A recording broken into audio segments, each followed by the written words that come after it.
மனிதர்கள் மீது எந்த அதிகாரமும் சைத்தானுக்கு இல்லை. நிறைய பேர் வந்து செய்யறதெல்லாம் செஞ்சுட்டு சைத்தான தலையில போட்டுறது. சைத்தான் வழி கெடுத்துட்டானப்பா, நல்லா தான் இருந்தேன், சைத்தான் வழி கெடுத்துட்டான், சைத்தான் வழி, இவனா போய் சரண்டர் ஆகிட்டு என்ன சொல்றது, சைத்தான் வழி கெடுத்து விட்டான், சைத்தான் தான் வழி கெடுத்தான், சந்தேகம் கிடையாது.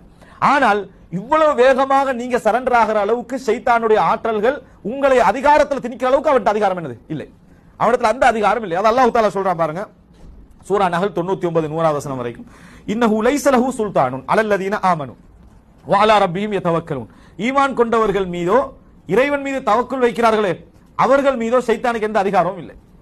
அல்லாஹ் தஆலா சொல்றான் அவங்க மீது எந்த அதிகாரம் சைத்தானுக்கு கிடையாது. வந்து ஒன்றை திணிச்சு கெட்டு வைக்க அதை கெட வைக்கிறதுக்கு எந்த அதிகாரம் இல்லை.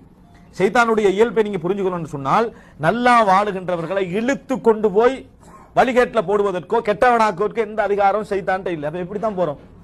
சைத்தான் எங்கேயும் என்ன செய்யல. நீங்க எங்கேயாவது ஃபீல் பண்ணிக்கிறீங்களா? பள்ளியில தொழுதுட்டு இருக்கிற தரன்னு நீங்க இழுபட்டு போய் சினிமா ஹால்ல விழுந்து எங்கேயாவது சந்தர்ப்பங்கள் இருக்குதா?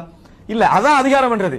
அதிகாரம் என்ன, உங்களை பைபோஸாக இழுத்துட்டு போய் நீங்க உங்களோட அதாவது சுய ஞாபகத்தை இழந்து எங்கேயா போய் விழுந்தா தான் அர்த்தம் என்ன, சைத்தான் பலமா செய்யற. நீங்க தான் போறீங்க ஒரு சப்ஜெக்டுக்கு, என்ன செய்றீங்க, நீங்களாக அதை கட் பண்ணி நீங்களா ஒரு வேலையை எடுத்து யாரோ ஒரு வாக்களிக்கிறா அதை நம்பி நீங்க என்ன செய்றீங்க, வெளியே போறீங்க என்பதை புரிந்து கொள்ளாம. சைத்தானுக்கு அதிகாரம் கிடையாது, சைத்தானுக்கு அதிகாரம் கிடையாது. உங்களை தரதரன்னு எடுத்துட்டு போய் ஒரு வேலையில போடுவதற்கான அதிகாரம் சைத்தானுக்கு இல்லை.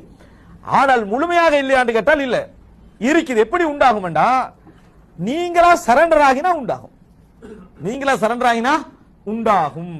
இது எப்படி அப்படி என்று சொன்னால், அதாவது ஒரு சிங்கம், ஒரு நம்ம ஜூக்கு போறோம், சிங்கம் கூட்டுல இருக்குது, அதை பார்த்த உடனே நம்ம தைரியமா என்ன சொல்லுவோம், ஜூக்கு போனீங்கன்னா அந்த சிங்கம் எல்லாம் நம்மளை வந்து டச் பண்ற மாதிரி எல்லாம் வச்சிருக்க மாட்டேன், எல்லாம் கண்ட்ரோல்ல தான் இருக்குது. கண்ட்ரோல் எது வரைக்கும், நீ கூட்டுக்குள்ள போகாத வரைக்கும்.